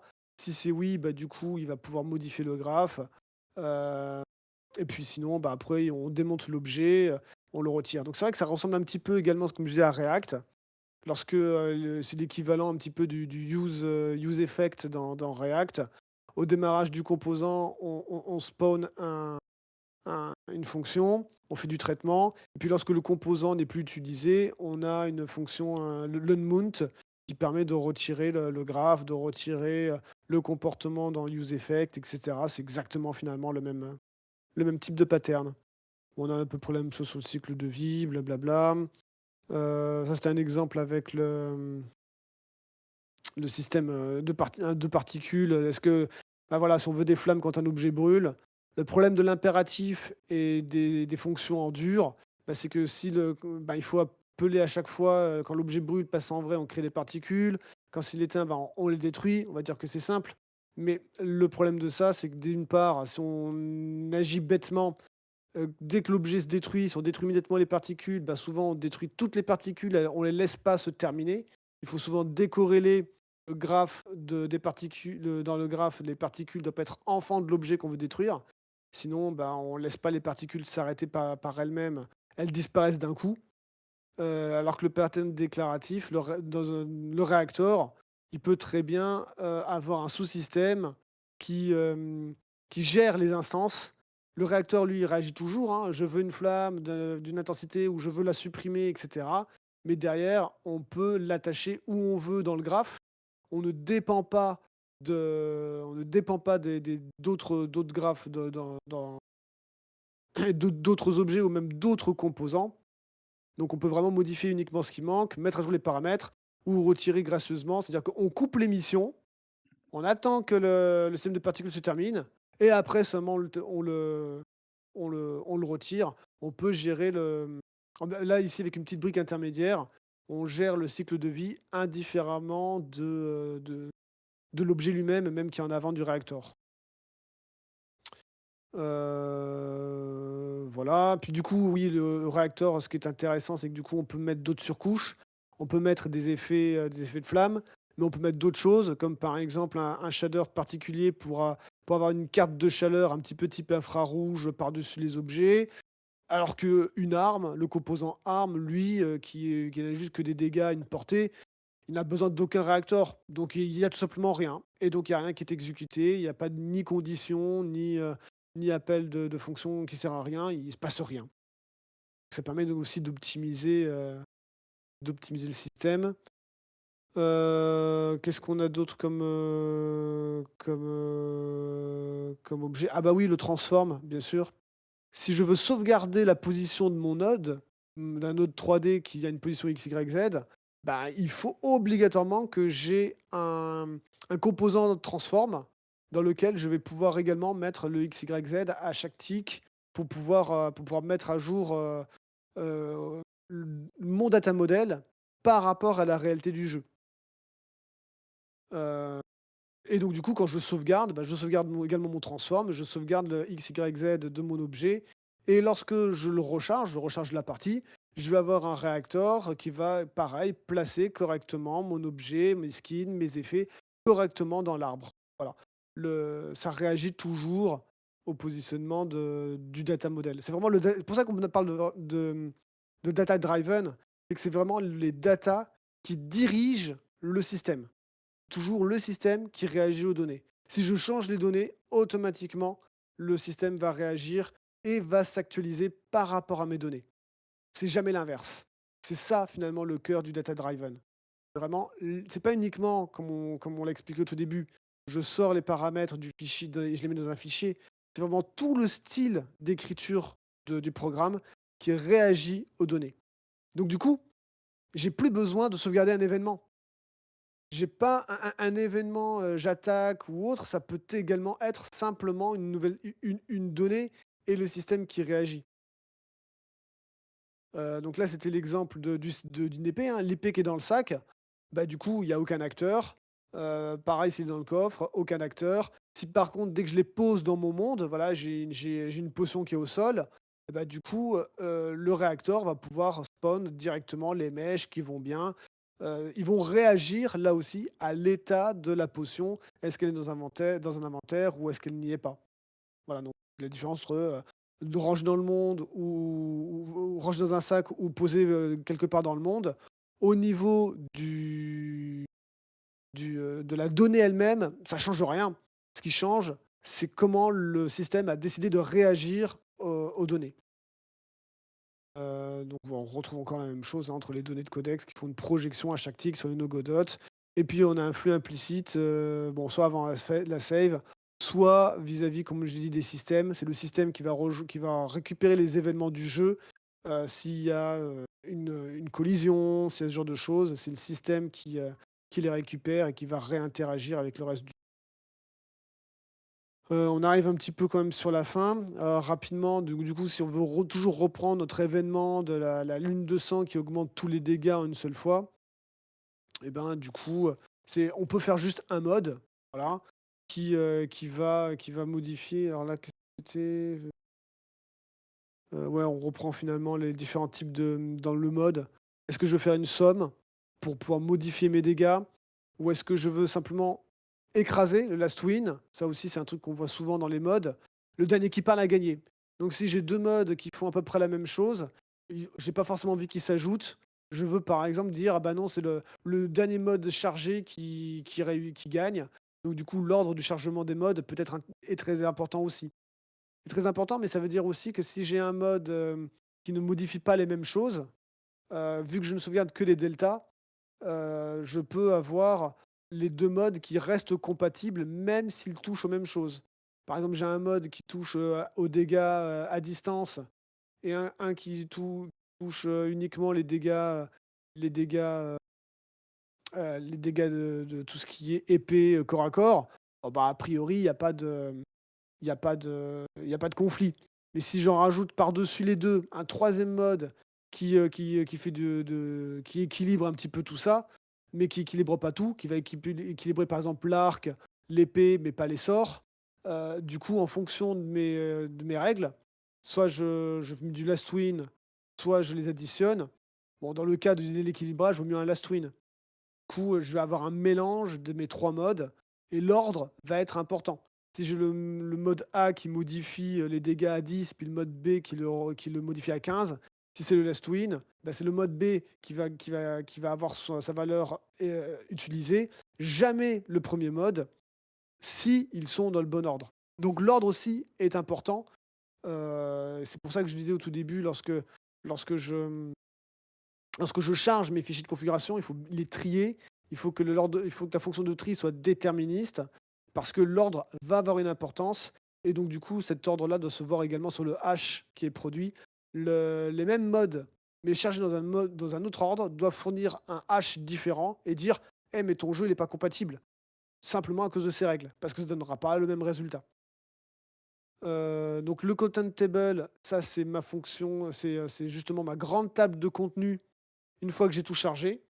Donc, pour tout charger, je lis les données, je les vérifie, je les trie, comme je disais, et ensuite je les indexe. Alors là, ça c'est intéressant l'index, parce que si on veut parler un petit peu d'optimisation, On rentre un petit peu dans les détails, mais on a bientôt fini.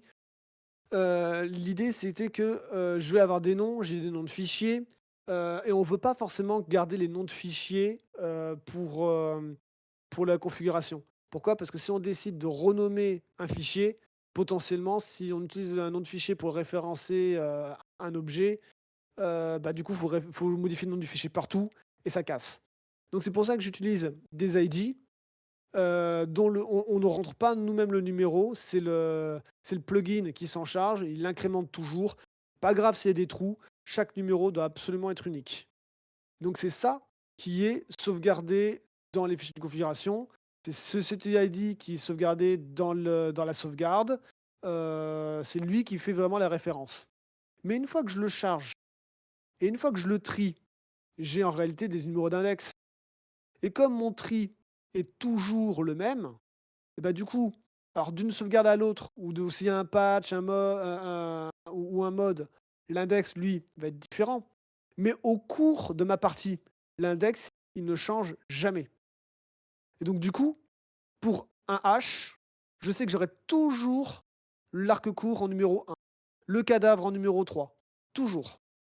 Ce qui permet du coup des optimisations, parce que quand je veux modifier une, une, une valeur, une arme, dans mon inventaire, n'importe quoi, j'utilise jamais son ID, j'utilise son index. Et comme par magie, il sera toujours le même. Par contre, à la sauvegarde, je sauvegarde bien l'ID. Au rechargement, au chargement, je recharge l'ID parce que entre deux sauvegardes que je charge, j'ai peut-être plus forcément le même index. Mais c'est pas grave. Du coup, l'index n'est utilisé qu'au runtime. Et comme les tables sont identiques entre tous mes clients, je peux aussi, lorsque je veux faire de la réplication réseau, dire bah, crée-moi à tel endroit l'objet qui est dans ta table à l'index 2.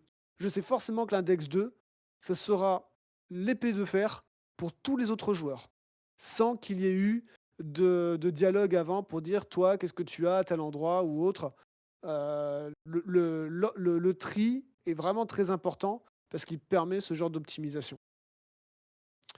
D'autres optimisations, ah oui, mais ça c'était un petit peu, on l'a vu il y a longtemps, bon c'est là, pas forcément très bien placé. On l'avait vu avec tous les if, et cetera, ce genre de choses.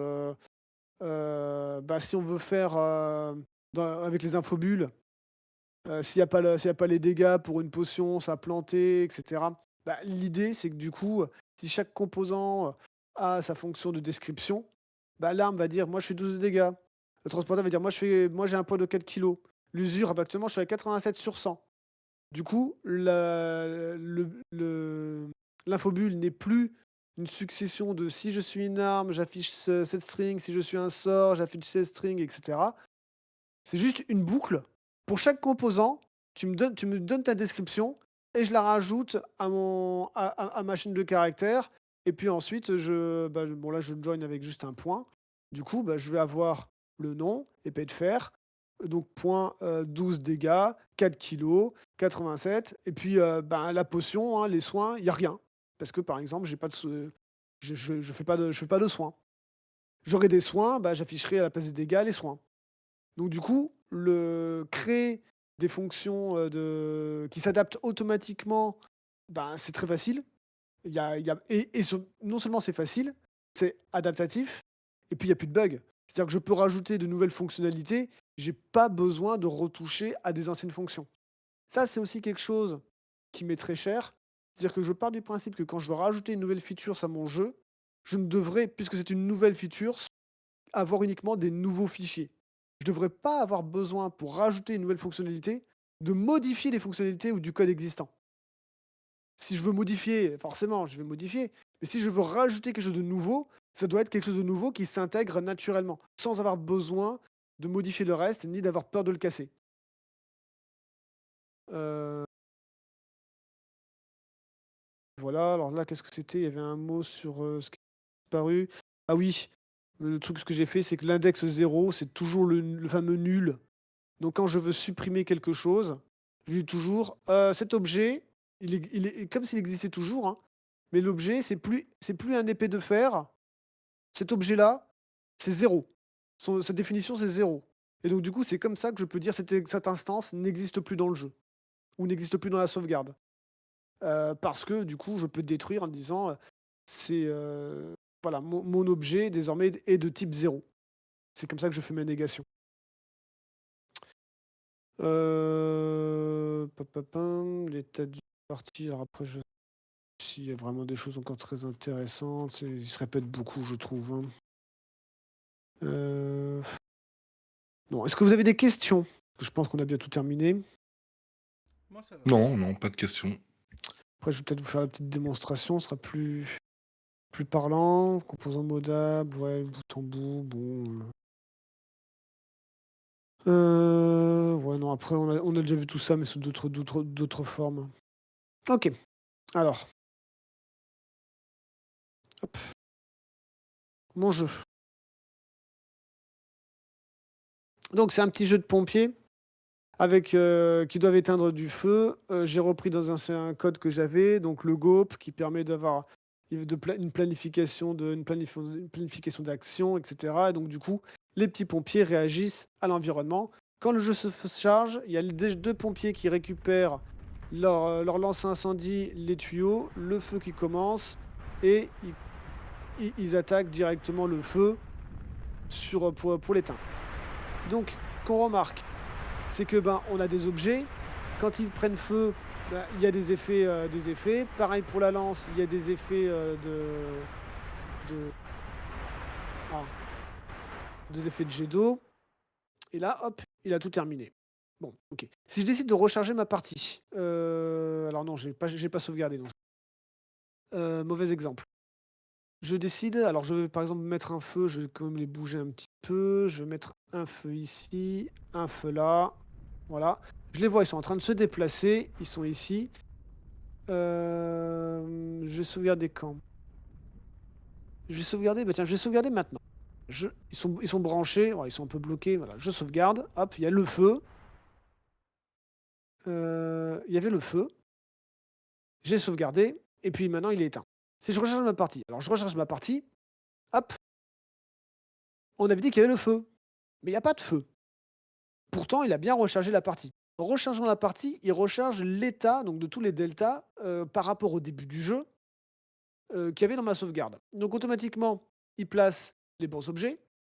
Tous les petits bouts de bois qui ont déjà brûlé, lui, il les a pas remis.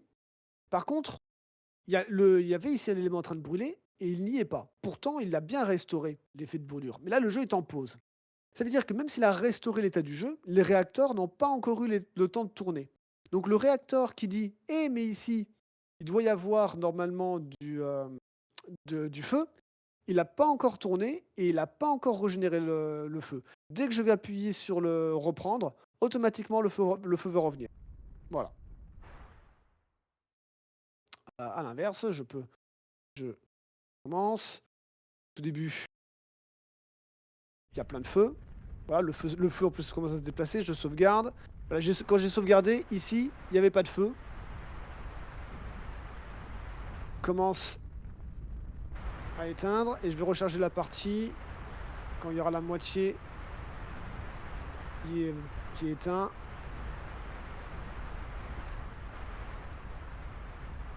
Voilà, hop, je recharge la partie. Voilà. Oula, il a pas remis la pause. Zut. Il y avait tout qui était en train de brûler. Je sauvegarde. Ah mince, je sais pourquoi il a pas mis la pause. Il a pas mis la pause parce que j'étais plus sur la fenêtre principale. Bah tiens, je relance et je mets direct la pause. Je recharge la partie. Hop, je recharge la partie. Donc, on a bien. Ah oui, comme il y a la pause, je peux pas tourner. On a bien les 2 pompiers. Lui, la lance, elle est branchée, mais la lance n'est pas sauvegardée. La lance à incendie, enfin plutôt le tuyau à incendie, c'est un réacteur qui le crée.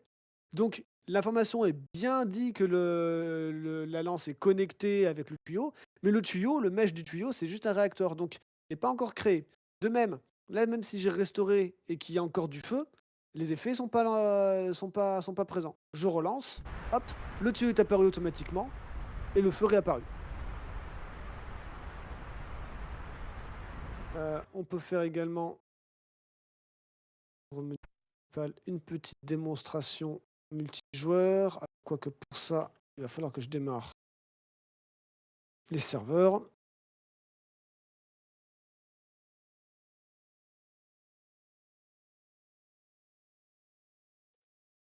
Et du coup, dans la pratique, maintenant, c'est comme ça que tu développes?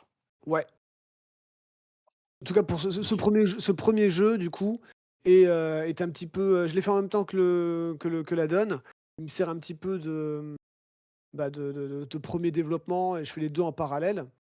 Heu, démarre tous les Et le dockers. coût d'implémentation, il est pas un peu lourd?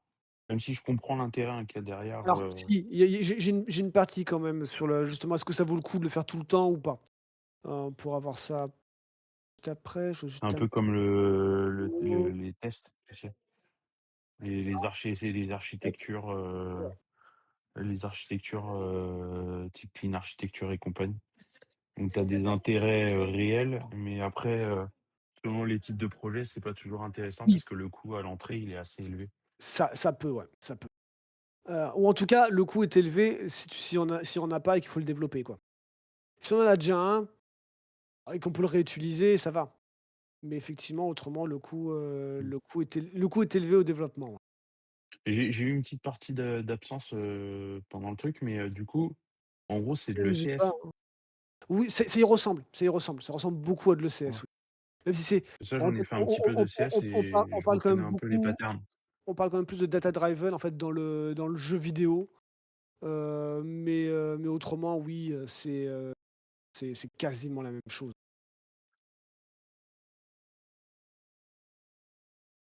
Ah, pourquoi il marche pas?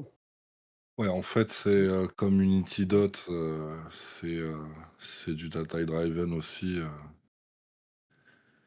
Unity c'est Data Oriented Technology Stack, en fait, grosso merdo. C'est un peu le même genre, quoi. Seulement ça existe pas sur Godot. Voilà. C'est vrai, parce qu'Unity a déjà les siens, c'est ça? Unity, en fait, ils ont une version Unity qui s'appelle Unity Dots et qui est vraiment orientée, effectivement data driven, quoi.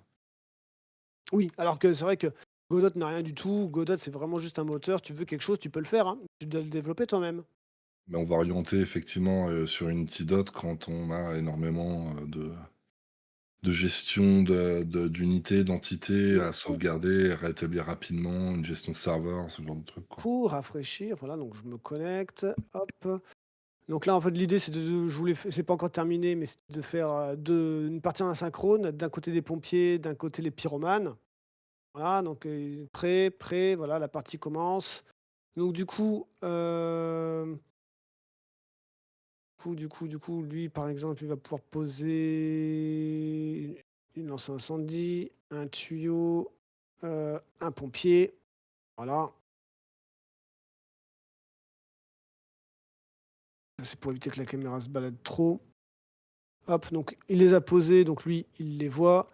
Ici, je vais poser, par exemple, des trucs qui brûlent. On les voit, ils apparaissent de l'autre côté. Pareil ici, le bois, je lance un feu. Hop. Ah oui, mince, si ça marche, si ça marche. Donc on voit que la simulation est parfaitement synchronisée. Ah, pas trop. Je crois que j'ai un petit bug. Je l'avais pas ce bug-là. Bon. Je l'avais pas ce bug-là. C'est la première fois que je le vois sur le tuyau. En tout cas, pour tout le reste, en fait, ce qui est rigolo, c'est que j'ai jamais développé très exactement quelque chose de spécifique pour le réseau. Ce que j'ai développé pour le réseau, c'est à chaque fois qu'il y a un delta, j'envoie un paquet pour dire à l'autre qu'est-ce qu'il doit faire dans dans ses composants, dans son data model et du coup répliquer les mêmes actions d'écriture. C'est tout.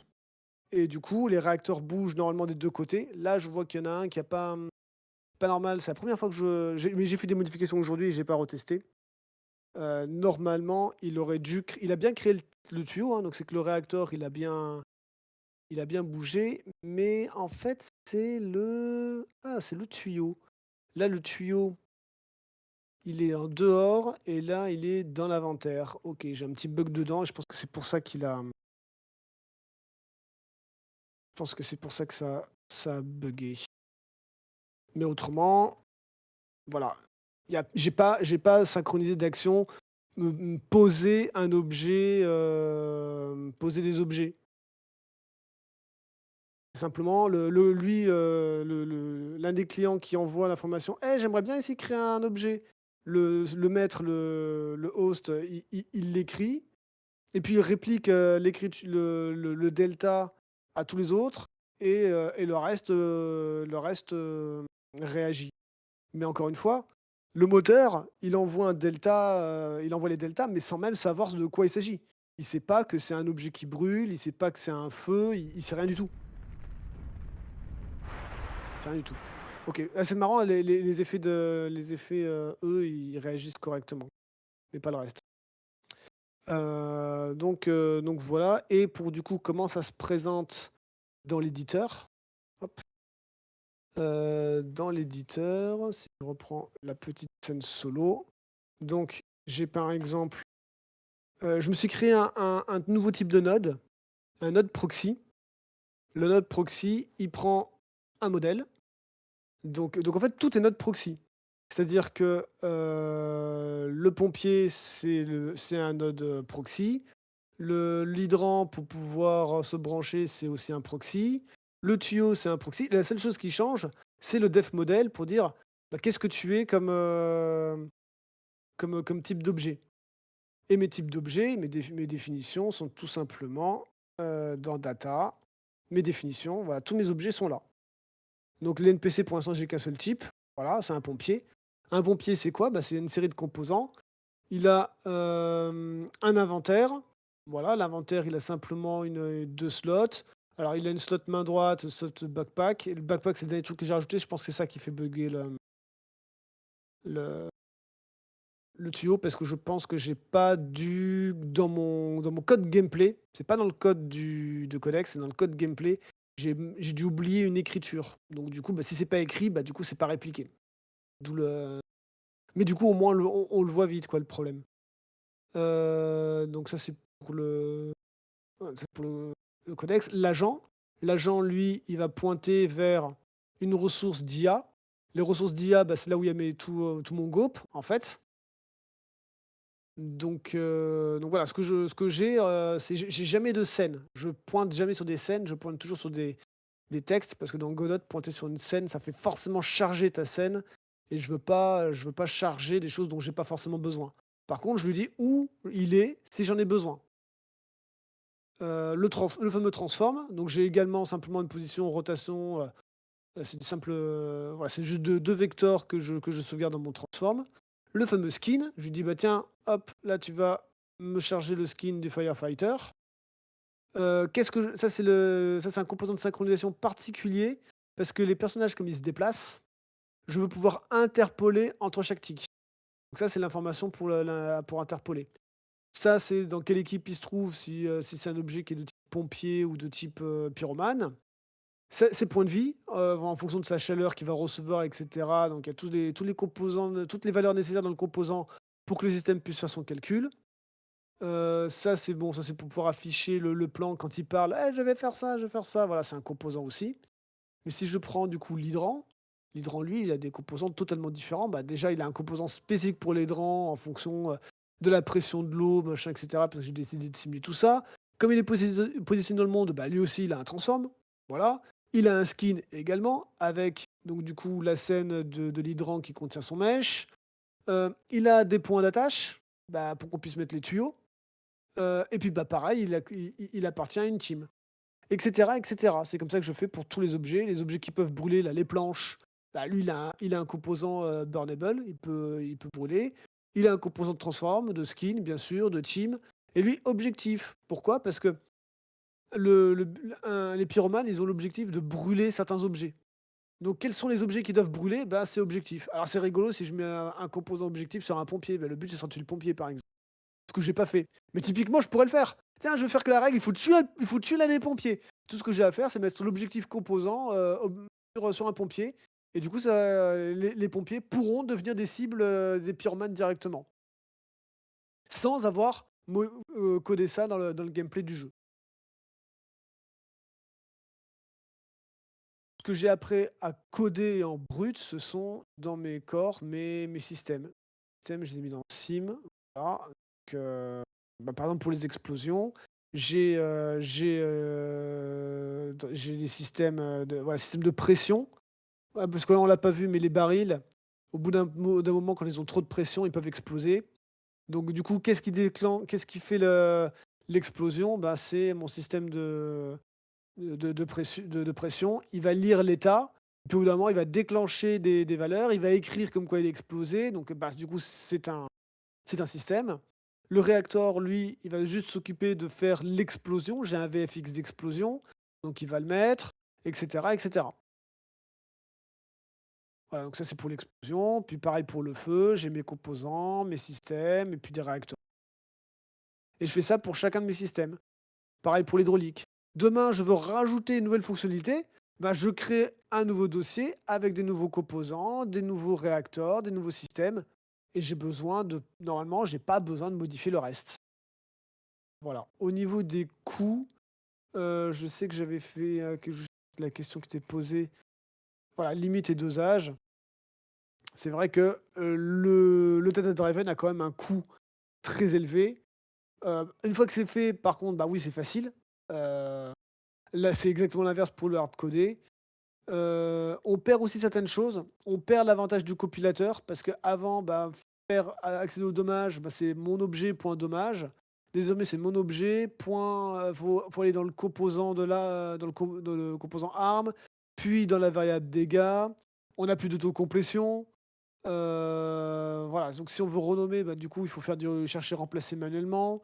Avant, on pouvait avoir des erreurs à la compilation. Désormais, il y en a plus. Si je fais une faute de frappe ici, il y aura plus d'erreurs de compilation.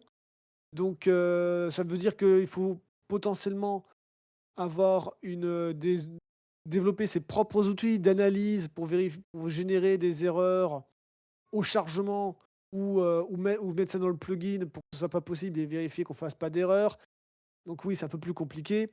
Le débugage, bah, devient, oui, indirect parce que, bah, comme on le disait, hein, si j'ai des modes qui modifient avec des patchs ou autres, quelle est la valeur réelle? Bah, du coup, il faut également débugger de manière indirecte et puis développer des outils pour ça. La Il y a une performance, question de la part de oui, Crypto. Il demandait par rapport à l'UID quand tu montrais dans ton jeu, où est oui. spécifié l'UID? Alors, il est spécifié attends, Godot, solo, il est pas dans les composants. Alors si, il est dans les composants. Alors non, on le voit pas ici. On le voit pas ici. Si je vais dans mes data, dans mes defs, par exemple le pompier, hop, voilà, ici, UID, base game 2.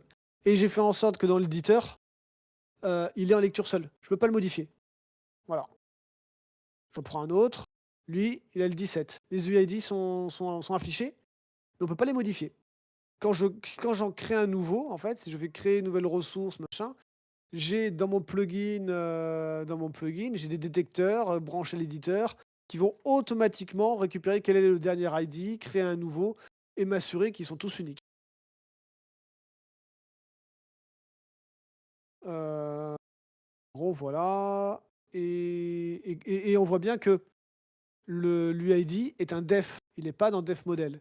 Et comme tout type de définition étant de def, hein, ah non.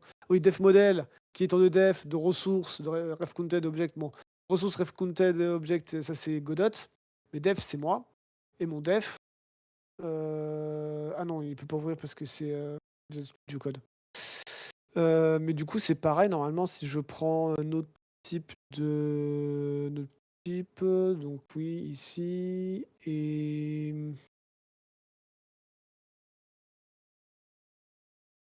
ah oui, parce que les composants le sont. Si, attends, les composants. Composants, burnable component, dev component. Oui, un dev component l'est aussi. Mais les dev components sont créés à la volée. Donc du coup, burnable component, on le voit pas. On le voit pas, mais il en a un aussi. On peut pas avoir dans l'inspecteur. On peut pas avoir dans l'inspecteur, mais il en a un aussi. Et on peut pas avoir dans l'inspecteur parce que je l'ai pas sauvegardé dans le point tress, il est à l'intérieur du point tress du def model. Ah, je sais pas si par contre, si j'en ouvre un avec Visual Studio Code, si on peut pas le voir.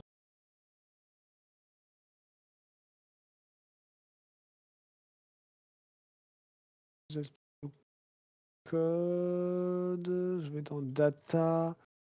Si je vais par exemple dans mes objets, je prends un objet au hasard. Les UID, alors où est-ce qu'ils sont? Bah, voilà, donc il y en a un, il est là, base game, OK. Et ensuite, les components, UID, core, non, ils sont pas là. Ils sont pas là. Bon, je sais pas trop où ils sont, mais en gros, il y a, ceux qui sont dans les tresses, on les voit clairement ici. Ça répond en partie à ta question, je pense. Mais oui, mais je voulais en tout cas absolument qu'il soit visible. Il dit qu'il comprend le concept. Voilà, donc après dans les coûts, oui, j'en ai et les limites, bah, oui, forcément, au niveau des performances, ça peut être compliqué parce qu'effectivement, si à chaque fois quand je veux accéder à mes dégâts, bah, normalement en code, bah, je fais objet.dégâts, j'ai directement l'adresse mémoire de dégâts, je la manipule directement. Alors qu'autrement, faut passer toujours par des dictionnaires, donc ça fait une hachage de chaîne, on recherche dans les tables. C'est pas très optimisé. Moi, je limite ça grâce à mes fameux index. Je connais l'index dans ma table de ça, donc j'utilise plutôt l'index. Mais ça reste un tableau. Je manipule plus les valeurs directement, donc je veux forcément perdre un peu en performance. Euh, donc forcément, au-delà d'un très grand nombre d'objets, bon, je peux avoir des problèmes de performance. Mais bon, sur quelques milliers d'objets, j'ai aucun souci, quoi. Donc finalement, la question c'est quand est-ce qu'on fait l'un ou l'autre? Ben, on n'est pas obligé de faire l'un ou l'autre en fait. C'est toujours, on l'a vu, déjà sortir les valeurs, via simplement des fichiers de configuration. Normalement, on le fait tous. Le coût est assez faible et ça marche très bien pour un petit jeu. Donc finalement, si on fait des petits jeux, si on fait des prototypes, des game jams, vaut mieux rien faire du tout en fait. Là où ça commence à devenir intéressant, ne serait-ce que sortir les composants eux-mêmes pour les combiner, non plus avoir de l'héritage, mais de la composition, ça peut être intéressant quand on commence à faire des jeux avec du contenu croissant, parce qu'on l'a vu, quand on fait de la combinaison, on s'affranchit de l'architecture impossible à base de classes mères. Après, aller plus loin et avoir les systèmes complets, pour des simulations ou autres, le coût est très élevé.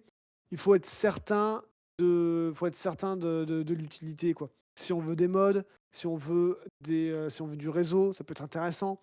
Très intéressant aussi si on veut refaire des DLC, parce que suivant le business model, si on veut vendre différents DLC, on vend 5 DLC, mais il y a un joueur, il a acheté le DLC 3 et le 5 et pas le 1 ni le 2, ben, il faut que le jeu marche. Donc, la gestion du chargement des mods, si le DLC est un mod, ben, ça résout le problème. Parce que je peux avoir un DLC qui va modifier ma table de manière intelligente, sans écraser les données du jeu. Et je peux très bien avoir un mod ou pas un mod.